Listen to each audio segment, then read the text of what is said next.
a terra pra que eu pudesse te ver. Tua beleza me leva a adorar-te. Quero contigo viver. Vim para adorar-te, vim para prostrar-me, vim para dizer que és meu Deus. És totalmente amável, totalmente digno, tão maravilhoso para mim.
Saberei o preço dos meus pecados lá na cruz. Eu nunca saberei o preço dos meus pecados lá na cruz. Eu nunca saberei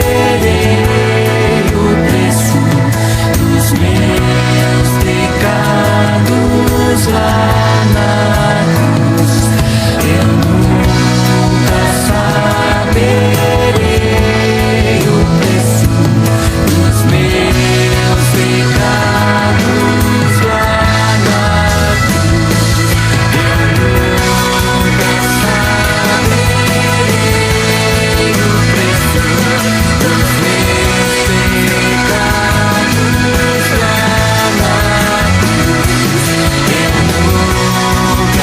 na cruz. Eu nunca saberei o preço dos meus pecados lá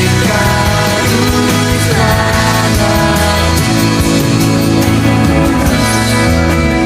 Vim para adorar-te, vim para prostrar-me, vim para dizer que és meu Deus. És totalmente amável, totalmente digno, tão maravilhoso para mim. Vim para adorar-te, vim para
Boa noite, irmãos. É com prazer que estamos aqui mais uma vez para o nosso culto online, nosso culto de oração. Agradecemos pela essa oportunidade e vamos dar início ao nosso culto. Eu vou ler uma passagem que está em Filipenses 4, de 4 a 7. Alegrai-vos sempre no Senhor. Outra vez digo, alegrai-vos. Seja a vossa moderação conhecida de todos os homens. Perto está o Senhor.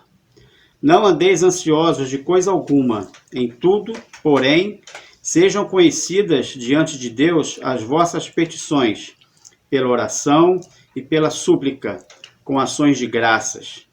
E a paz de Deus, que excede todo entendimento, guardará o vosso coração e a vossa mente em Cristo Jesus. Amém. Estamos iniciando esse trabalho e iremos orar agora para que Deus possa estar presente. Senhor, nosso Deus e nosso Pai, nós estamos na sua presença nesse momento, te agradecendo pelos privilégios que temos alcançado na tua presença. E, Senhor, entregamos a nossa vida agora e pedimos que tu abençoes esse culto e que tudo seja feito segundo a tua vontade. Guarda-nos para te servir, em nome de Jesus. Amém.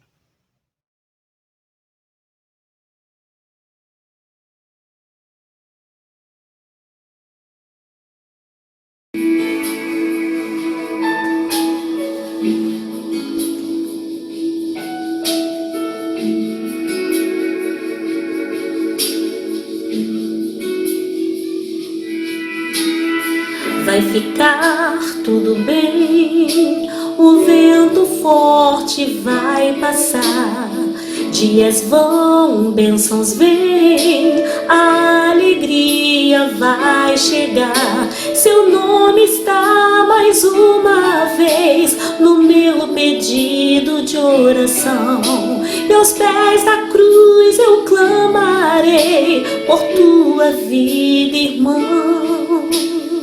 Se está no leito de hospital ou no chão de uma prisão, se tens um pouco de fé, ponha ela em ação. Seu nome está mais uma vez no meu pedido de oração, e aos pés da cruz eu clamarei por tua vida, irmão.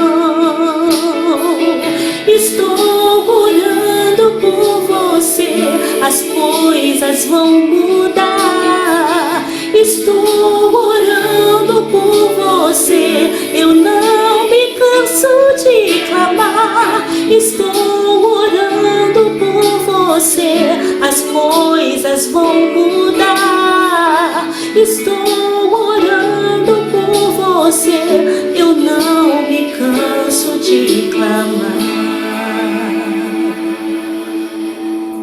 Vai ficar tudo bem, o vento forte vai passar, dias vão, bênçãos vêm, a alegria vai chegar.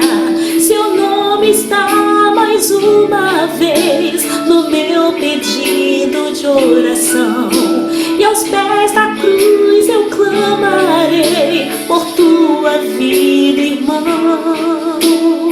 Se está no leito de hospital ou no chão de uma prisão, se tens um pouco de fé, ponha ela em ação. Seu nome está mais uma vez no meu pedido de oração, e aos pés da cruz eu clamarei por tua vida, meu irmão. Estou orando por você, as coisas vão mudar.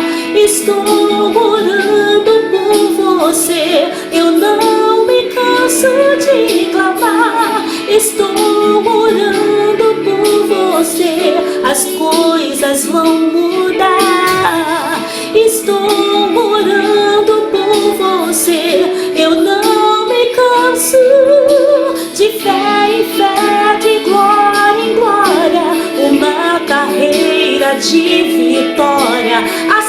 será o seu viver. Deus vai te surpreender.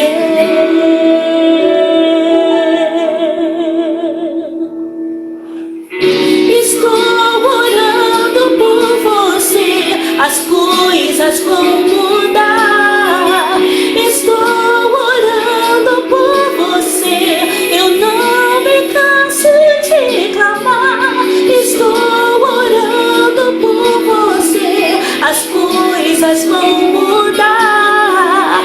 Estou orando por você, eu não me canso de clamar. Deus vai te surpreender. Eu não me canso de clamar.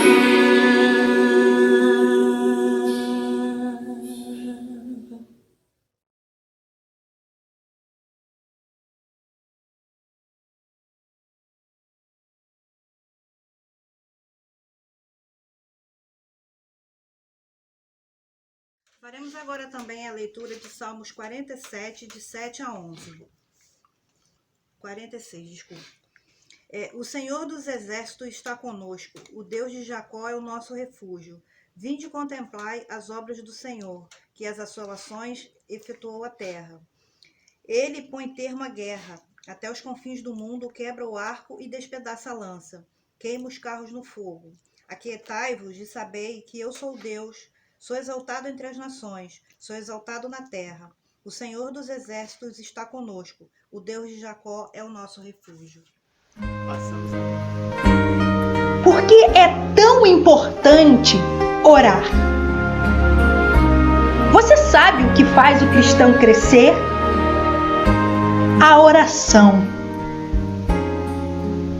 Nunca ache normal passar um dia sem orar. Deixe tudo nas mãos de Deus. Pois quando você diz, eu não vejo saída, Deus te diz, eu guiarei os teus passos. Às vezes está faltando apenas uma oração para tudo mudar. Uma hora gasta em oração rende mais do que centenas de horas de trabalho sem oração. Quando você trabalha, você trabalha. Quando você ora, Deus trabalha. Vamos então a 5 versículos sobre o poder da oração.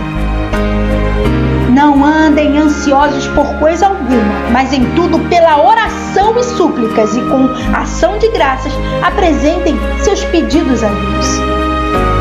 Alegrem-se na esperança, sejam pacientes na tribulação e perseverem na oração. Regozijai-vos sempre, orai sem cessar. Em tudo dai graças, porque esta é a vontade de Deus em Cristo Jesus para convosco. Porque os olhos do Senhor estão sobre os justos e os seus ouvidos atentos às suas orações. Pois se o meu povo, que se chama pelo meu nome, se humilhar e orar e converter-se dos seus maus caminhos, então eu ouvirei do céu, perdoarei os seus pecados e sararei a sua terra.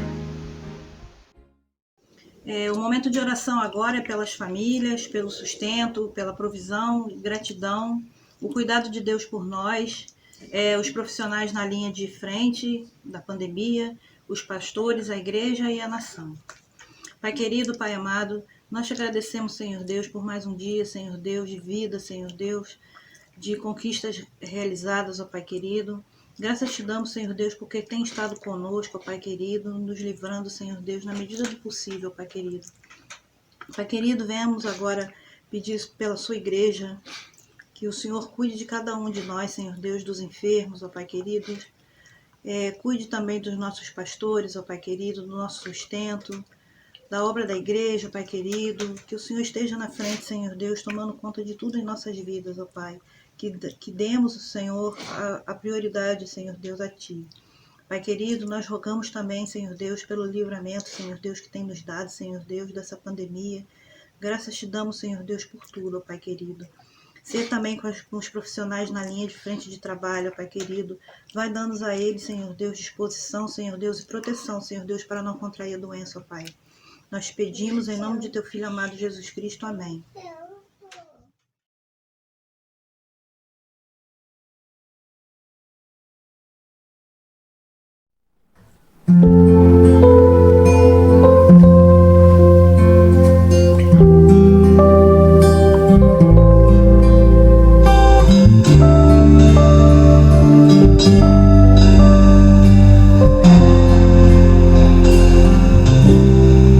Em fervente oração, vem o teu coração na presença de Deus derramar. Mas só podes fluir o que estás a pedir quando tudo deixares voltar. Quando tudo perante o Senhor estiver e todo teu ser Ele controlar, só então há de ver que o Senhor tem poder. Quando tudo deixares voltar.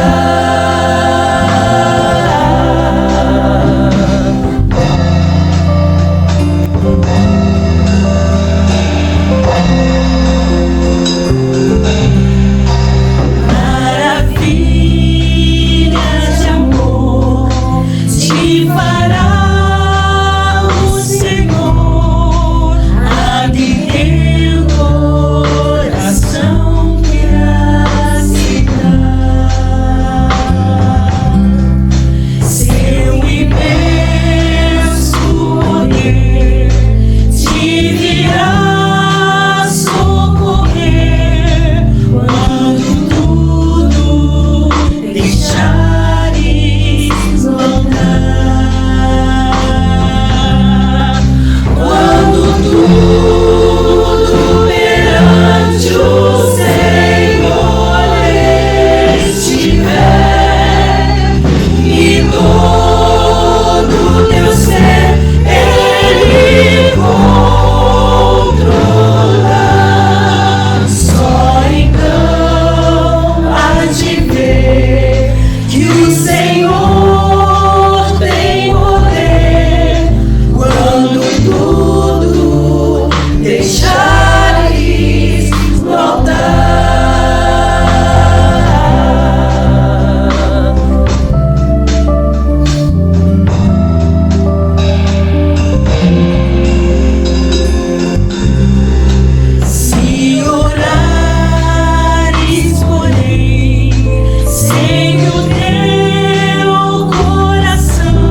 mensageiro da noite.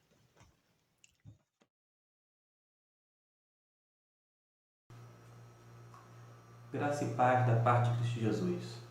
Queridos irmãos, nessa ocasião eu quero compartilhar um texto da Palavra de Deus que se encontra em Romanos capítulo 12.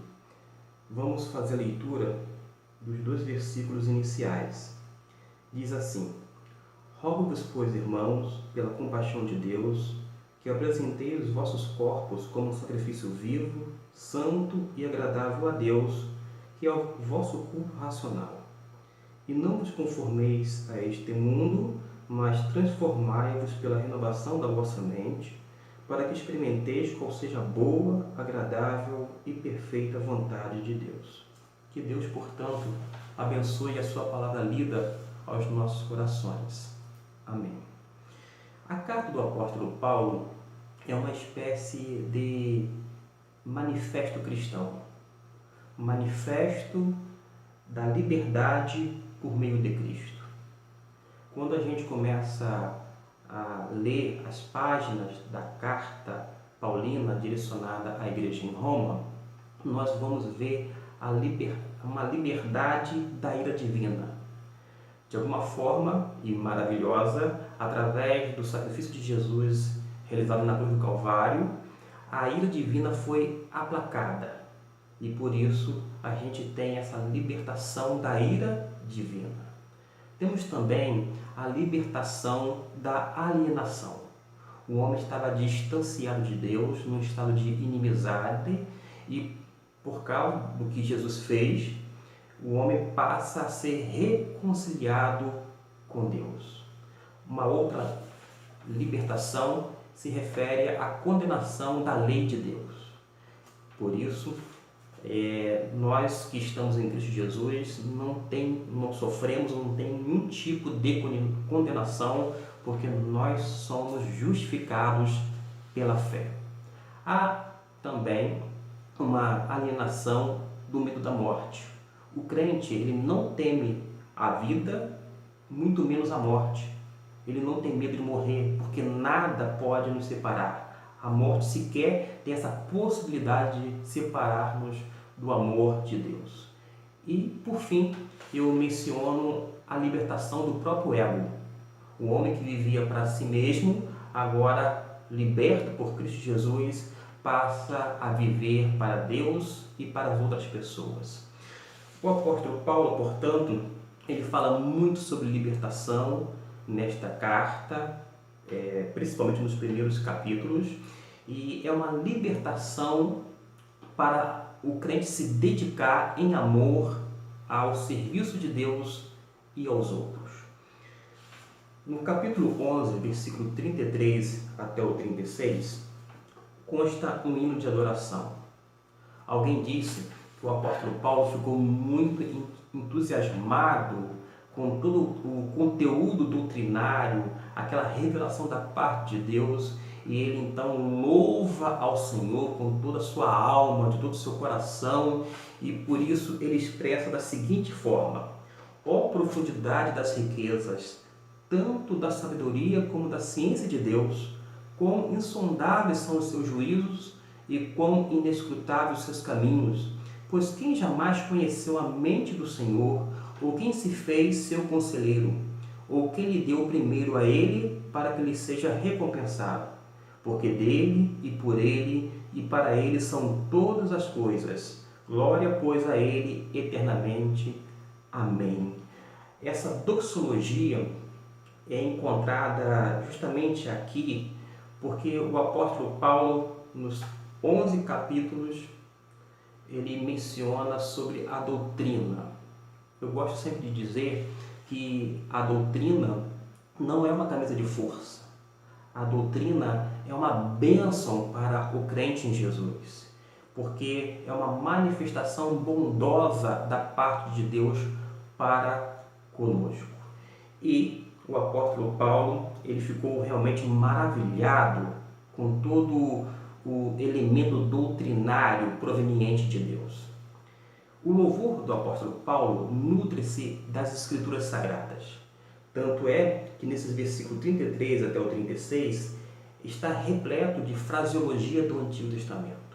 O apóstolo Paulo conhecia muito bem o Antigo Testamento.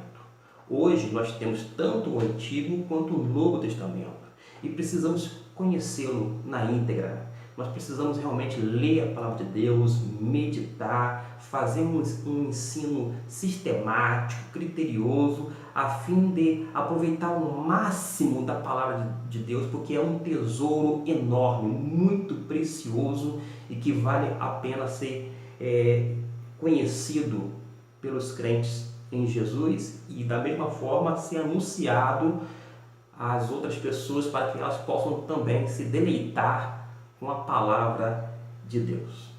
A teologia que nós encontramos nos 11 capítulos da carta de Paulo aos Romanos, até chegarmos ao texto que é base para a nossa meditação, mostra que é uma teologia saudável. Quando eu menciono teologia, eu digo no sentido de que é extraído da palavra de Deus. Esta é, portanto, uma teologia genuína. E para haver uma adoração verdadeira, requer uma teologia fundamentada nas Escrituras. É inseparável a teologia da doxologia, isto é, da maneira de prestar culto ou adorar ao Senhor. Não pode haver um culto verdadeiro ao Senhor se não houver uma teologia pautada nas Escrituras Sagradas. E toda adoração é, de certa forma, uma resposta à autorrevelação de Deus em Cristo e nas Escrituras. O teor doutrinário dos capítulos que antecedem o capítulo 12 provocou uma explosão de louvor no apóstolo Paulo. Por causa de quê? As Escrituras Sagradas têm um papel indispensável, tanto no culto público quanto na devoção privada. É a palavra de Deus, meus irmãos, que nos conclama a adoração a Deus. Por isso nós temos que realmente amar a palavra do Senhor, assim como o Deus da palavra. Há uma implicação prática que consiste no versículo 1.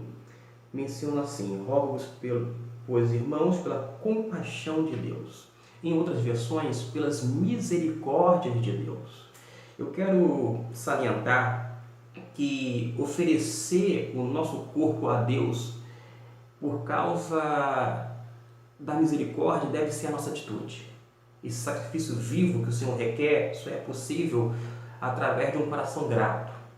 Alguém que já foi liberto da ira divina, da condenação da lei de Deus, da alienação do seu próprio eu, do medo da morte, enfim, que é grato ao Senhor por todas essas realizações através de Cristo Jesus, e ela então passa a oferecer o seu próprio corpo.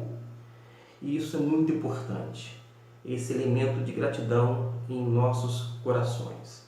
Por isso, não há maior motivação para servir uma vida de santidade do que contemplar a misericórdia de Deus. Esta, portanto, deve ser o nosso fundamento, a nossa fonte de uma vida íntegra. A misericórdia do Senhor não é uma forma de nós ficarmos pecando cada vez mais e mais para apelar posteriormente para a misericórdia de Deus. Não é isso. Não é algo para incentivar a prática do pecado. Ao contrário, a misericórdia de Deus é o fundamento, é a fonte para uma conduta correta diante de Deus e perante o mundo. No verso de número 1, o apóstolo Paulo roga aos crentes da igreja em Roma pela compaixão de Deus ou misericórdia divina para que apresente o corpo como um sacrifício vivo, santo e agradável a Deus, que é o vosso culto racional. O apóstolo nos retrata como povo sacerdotal, que em gratidão diante das misericórdias de Deus oferece ou apresenta o seu corpo como sacrifício vivo. é descrito como santo e ao mesmo tempo agradável a Deus. Essa oferta é o nosso culto verdadeiro. Em algumas versões, ao invés de colocar culto racional, consta a expressão culto espiritual. A ideia é a mesma. É um culto oferecido de mente e coração. É um culto onde a pessoa entrega todo o seu corpo, o espírito nas mãos de Deus, logo todos os membros do corpo, os órgãos, enfim, tudo é consagrado, é colocado ao serviço de Deus, para o próprio Deus, de uma maneira viva, que, portanto, agrada o Senhor.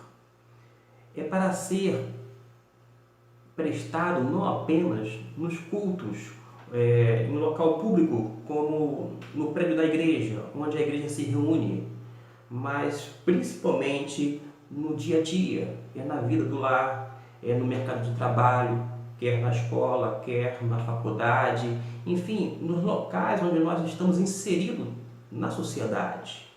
Portanto, esse sacrifício vivo não se restringe ao ato de culto que nós prestamos quando vamos à casa do Senhor. É muito mais amplo.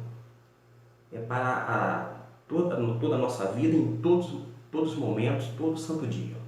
E é isso que a Bíblia nos mostra. É para ser expresso de maneira concreta, de serviço, manifestada em nosso corpo. O nosso corpo tem que ter essa predisposição de servir e de agradar o nosso Senhor.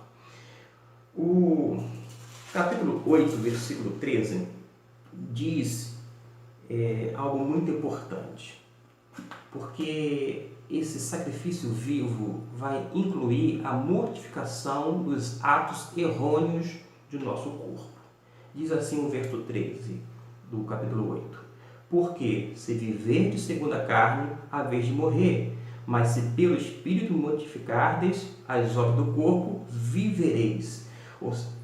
Está dizendo que quando nós mortificamos as obras do corpo, nós temos vida plena em Deus. E eu acrescento, vida verdadeira, vida abundante, vida realmente na presença do Senhor. A santidade, ela vai evidenciar através dos atos do nosso corpo e pode oferecer esse corpo como um instrumento de justiça e não como instrumento de injustiça. Eu estou me referindo, e eu quero me reportar ao capítulo 6, versículo 13, que diz o seguinte: nem tampouco apresentei os vossos membros ao pecado como instrumentos de iniquidade, mas apresentai-vos a Deus como redivivos dentre os mortos, e os vossos membros a Deus como instrumentos de justiça. É dessa maneira que nós temos que oferecer todo o nosso ser, todo o nosso corpo, tudo aquilo que pertence a nós, para ser dedicado de maneira exclusiva ao Senhor. Mas além desse sacrifício, desse culto racional ou espiritual, a Bíblia nos ensina no versículo de número 2 que a nossa transformação, ela tem que estar atrelado à vontade de Deus. Há um chamado, de certa forma, à não acomodação e, por sua vez, um chamado a uma vida de santidade.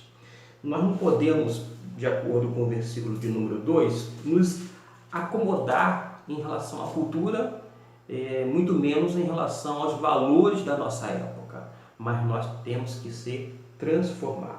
Pois diz assim: e não vos conformeis a este mundo, mas transformai-vos pela renovação da vossa mente, para que experimenteis qual seja a boa, agradável e perfeita vontade de Deus.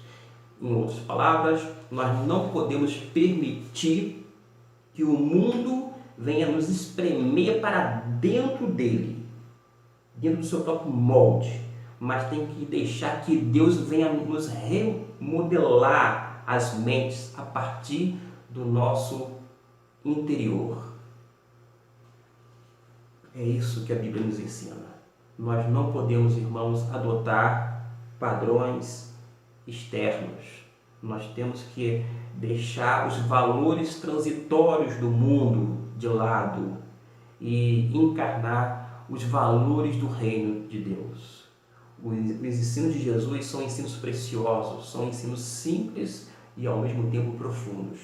E nós temos que seguir o nosso mestre, nós precisamos imitá-lo, e este é o nosso maior desafio, porque com essa transformação em nossa natureza íntima, vai fazer com que cada um de nós venhamos a ser parecido com Jesus, nos tornar semelhante a Ele, porque deve ser o resultado dessa transformação através da renovação da mente. Como se dá essa transformação? É através dessa mente renovada, e ela pode então experimentar e comprovar. Ela pode discernir, analisar e optar por fazer a vontade de Deus. E somente com a renovação da nossa mente, através das Sagradas Escrituras, que nós vamos poder, de fato, sermos transformados por Deus. Há uma conjugação entre o Espírito de Deus e a Palavra de Deus. Nós sabemos perfeitamente que o Espírito Santo inspirou todo o teor doutrinário ou teológico que está contido na Bíblia Sagrada. Por isso, o Espírito Santo sempre vai usar a Palavra de Deus, que está devidamente registrada para toda a instrução espiritual necessária para as nossas vidas. Essa mente renovada pela palavra e através do Espírito, porque o Espírito Santo vai aplicá-la dentro de nós, vai nos tornar aptos a discernir e desejar a boa, perfeita e agradável vontade de Deus. Dessa forma, nós vamos ser transformados dia após dia, mediante a leitura, mediante a meditação, o estudo da Palavra de Deus, e também quando nós acolhemos a Palavra de Deus e não apenas colocamos dentro do nosso interior, mas praticamos. Porque Tiago, o irmão de Jesus, disse que nós deveríamos ser não apenas ouvintes da palavra, mas praticantes da mesma. Nós temos uma doutrina e ao mesmo tempo temos um dever. O dever de colocar em prática aquilo que o Senhor deseja para nós. Nós temos uma fé, no sentido de um conjunto de doutrina, mas precisa estar atrelado à conduta cristã, que deve ser compatível com a fé que nós professamos. Que nós tenhamos em nosso coração um apreço tão grande a ponto de expressar através do nosso louvor a Deus e gratidão, através de cânticos, de hinos, por tudo que o Senhor já fez por nós, quer por meio da libertação em Cristo Jesus, quer pelo conteúdo doutrinário da Palavra de Deus, porque tudo que nós precisamos para a nossa vida cristã, nós encontramos na Palavra de Deus. E nós só precisamos do quê? Colocar em prática, sendo obedientes à voz do Senhor, sendo realmente discípulos de Jesus Cristo, seguindo, portanto, os seus passos, adorando a Deus de uma forma legítima, oferecendo o nosso corpo, indicando todo o homem como um todo, a totalidade na íntegra. Nós podemos então prestar um culto racional ou um culto espiritual. Algumas pessoas não dão muita atenção ao estudo sistemático e criterioso da Palavra de Deus. Mas convenhamos, irmãos, nós precisamos, e até por uma questão de curiosidade, nós precisamos conhecer a Palavra de Deus por completo. E quem sabe você, até essa presente data, ainda não leu o Antigo Testamento todo, ou de repente o Novo Testamento todo, mas você pode, nesse período de isolamento social, ainda nesse período de pandemia, aproveitar o seu tempo, remir o tempo, uma coisa muito boa, lendo a palavra de Deus. E vocês vão ver o quanto é recompensador, o quanto a nossa alma vai se deleitar diante da sua lei, da sua palavra, porque realmente anima a nossa alma e a gente vai encontrar nutrientes para robustecer o nosso íntimo, o nosso eu, a ponto de oferecer-nos ao Senhor com o nosso corpo, com a nossa vida, dedicando inteiramente ao serviço real. Que Deus nos abençoe rica e abundantemente. Que nós possamos sim aprender a palavra de Deus, mas colocá-la em prática. Aliás, na nossa escola bíblica dominical, pelo menos na revista Compromisso, nós estamos estudando a doutrina bíblica da oração. E como é que a gente aprende a orar? Somente de uma maneira, orando. Nós temos que colocar isso em prática. A gente tem que ter uma conduta que realmente esteja de acordo com aquilo que nós assimilamos a respeito da palavra de Deus.